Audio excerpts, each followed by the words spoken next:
Hello everyone, my self Ashutosh Kumar.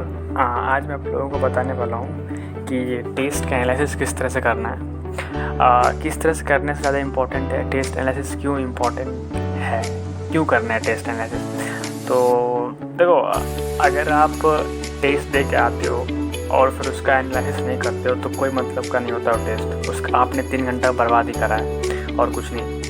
Important इसलिए test analysis करना है क्योंकि आपको अपना कमियां पता चलेगा उस टेस्ट जो भी आपने टेस्ट दिया, जितना आपने पढ़ा उसमें कितना कमी रह गया वो पता चलेगा।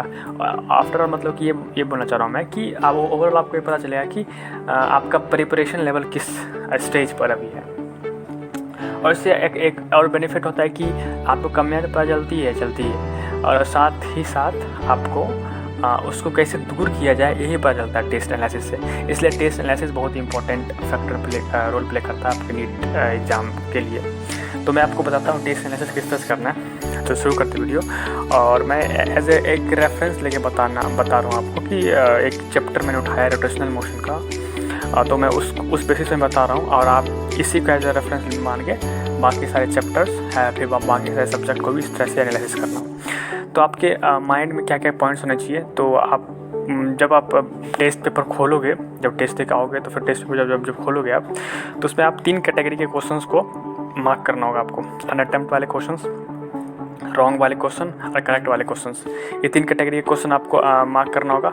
एंड देन फिर अनअटेम्प्ट में फर्दर 2 कैटेगरी बनते हैं, कंसेप्चुअल अनअटेम्प्ट वाले क्वेश्चन और टाइम कंज्यूमिंग अनअटेम्प्ट वाले क्वेश्चन। सिली मिस्टेक रॉन्ग में आते हैं, सिली मिस्टेक वाले रॉन्ग में दूसरा आता है कंसेप्चुअल रॉन्ग वाले। करेक्ट में आते हैं आपके एक तुक्का करेक्ट और एक नॉर्मल करेक्ट जो होता है। कंसेप्चुअल अनअटेम्प्ट वाले क्वेश्चन जो होंगे वो इस तरह से होंगे कि मान लीजिए कि आपका एक कोई क्वेश्चन है पेपर में और वो क्वेश्चन का कंसेप्ट जो है आपने नहीं पढ़ा है, मतलब वो जो टॉपिक जिससे क्वेश्चन हुआ है उसका कंसेप्ट आपने नहीं पढ़ा है और जिस वजह से आपके क्वेश्चन वो छूट गए। टाइम कंज्यूमिंग अनअटेम्प्ट मतलब ये है कि इसका कहने मतलब ये है कि आपने क्वेश्चन बनाना स्टार्ट किया बट वो टाइम को ज़्यादा ले लिया। रीज़न कुछ भी हो सकता है, कैलकुलेटिव हो सकता है या फिर वो ज़्यादा लेंदी होगा या फिर कुछ और दूसरा रीज़न भी हो सकता है। इसमें टाइम ज़्यादा लग गया लेकिन क्वेश्चन बना भी नहीं आपसे, ये भी हो गया। ठीक, सिली मिस्टेक का टॉपिक्स को रिलेशन नहीं है बट है कि ये मतलब कि रैंडम मिस्टेक है। सिली मिस्टेक कभी भी हो सकता है, किसी भी टाइप का हो सकता है। तो इसके बारे में आगे डिटेल में बताऊंगा आपको। कंसेप्चुअल रॉन्ग क्वेश्चन वो होंगे जो कि जिसका कंसेप्ट आपको पता नहीं लेकिन आपको लग रहा है कि मुझे पता है, बस आपने सॉल्व कर दिया फिर रॉन्ग हो गया क्वेश्चन वो। तो ये कंसेप्चुअल रॉन्ग वाले कैटेगरी में आ जाता है। तुक्का करेक्ट मतलब ये कि आपको पता नहीं बट आप रैंडमली आपने ऐसे मार्क कर दिया या फिर थोड़ा बहुत लगा के मतलब गेस वर्क करके आपने उसे मार दिया, मतलब टिक मार्क कर दिया। तो ये इस तरह से हो गया। नॉर्मल करेक्ट जो सिंपल सा करेक्ट है वही है। तो आपको एनालिसिस किस चीज़ का करना है, ये जो फर्स्ट 5 है ना, मतलब कंसेप्चुअल अनअटेम्प्ट वाला, टाइम कंज्यूमिंग अनअटेम्प्ट वाला, सिली मिस्टेक, कंसेप्चुअल रॉन्ग और तुक्का करेक्ट, इसका एनालिसिस करना है। मतलब इसको किस तरह से ठीक किया जाए उसका बारे में आपको समझना है। तो इससे कंसेप्चुअल आपको क्या फिर पहले आपको अभी क्या करना है कि आपको एक कॉपी लेनी है। उसका जो टेस्ट एनालिसिस करने के लिए कॉपी लेनी है। उसमें आपको ये रो बनानी है, 1 रो 2 रो 3 4 5 रो बनानी है। लिखना ऊपर CU, TCU, SM, CW, TC। CU मतलब कंसेप्चुअल अनअटेम्प्ट वाले क्वेश्चंस जितने भी आपने पूरा पेपर लिया उसमें जहाँ CU मतलब कि कंसेप्चुअल अनअटेम्प्ट वाले क्वेश्चन थे वहाँ पर CU मार्क कर दिया आपने। अब आप आइडेंटिफाई करोगे कि वो जहाँ CU मार्क किए हो वो क्वेश्चन जो है किस टॉपिक से है।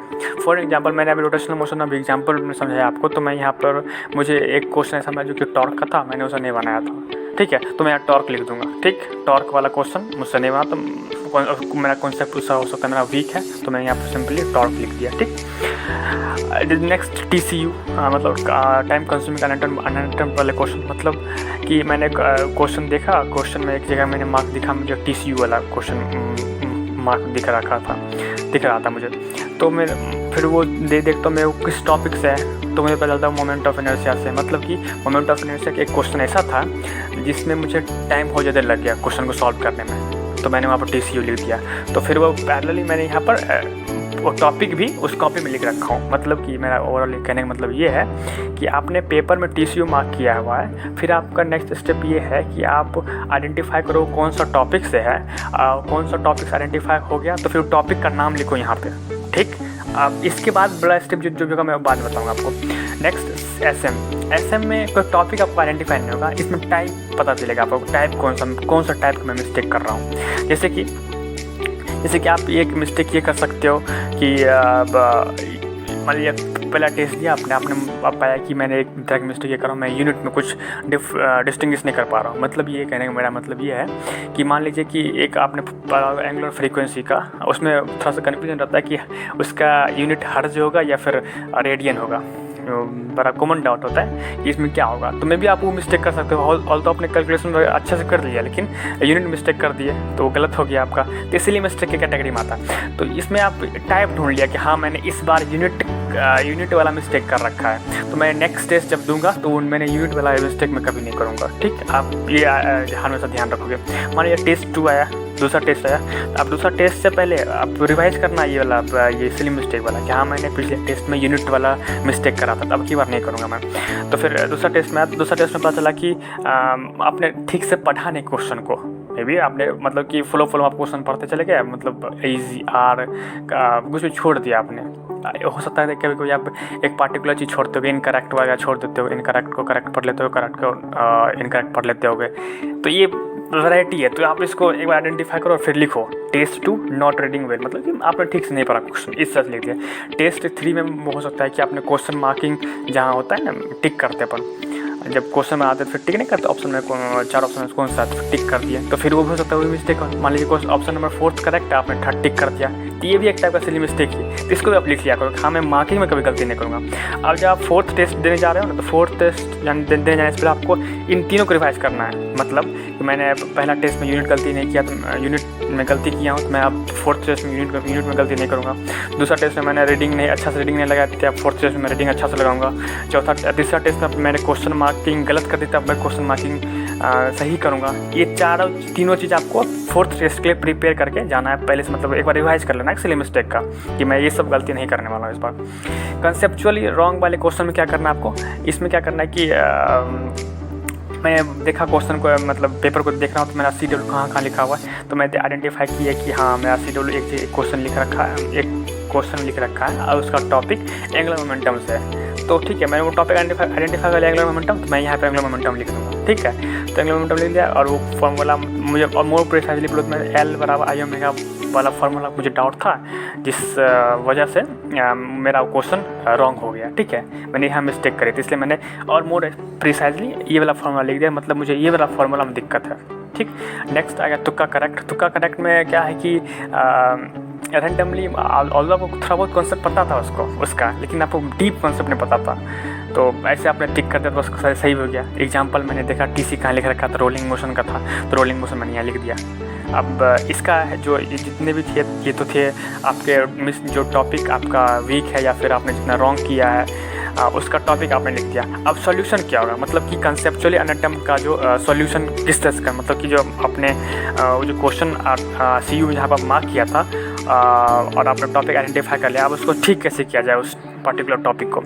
तो CU के लिए ये करना है आपको कि कॉन्सेप्ट को रीड करो, कहाँ से करना है, आप नोट्स जो होंगे बताएंगे टीचर, उससे आप रेफ़र कर सकते हो या फिर लेक्चर रेफ़र कर सकते हो। कुछ ज़्यादा समझ नहीं आ रहा है तो फिर टीचर से ही पूछ सकते हो, ठीक है। और क्वेश्चन प्रैक्टिस करना पड़ेगा कंसेप्चुअल एनाटॉमी वाले क्वेश्चन के कैटेगरी के वाले के लिए। TCU में क्या करना पड़ेगा आपको, प्रैक्टिस करना पड़ेगा ज़्यादा क्वेश्चन। TCU जानते कब होता है, जब आप क्या कहते हैं, जब ज़्यादा क्वेश्चन लेंथी हो, ज़्यादा क्वेश्चन कैलकुलेटिव होता है, तब TCU वाला कैटेगरी में फॉल करता है सब सारी चीज़। और क्या कहते हैं सिली मिस्टेक वाले को आपको सिंपली रिवाइज करना, जो जितना भी आपने मिस्टेक कर रखे हैं पहले उसको आपको रिवाइज करना बार बार। कंसेप्चुअली रॉन्ग वाले क्वेश्चन क्या करना है कि इसमें भी यही करना है कि आप जाके रीड करो कॉन्सेप्ट एंड देन फिर उसके बाद क्वेश्चन प्रैक्टिस करो, रीड करो कॉन्सेप्ट क्वेश्चन प्रैक्टिस करो। और फिर इसमें तुक्का करेक्ट में भी यही करना है, कॉन्सेप्ट रीड करना है और क्वेश्चन प्रैक्टिस करना है। मुझे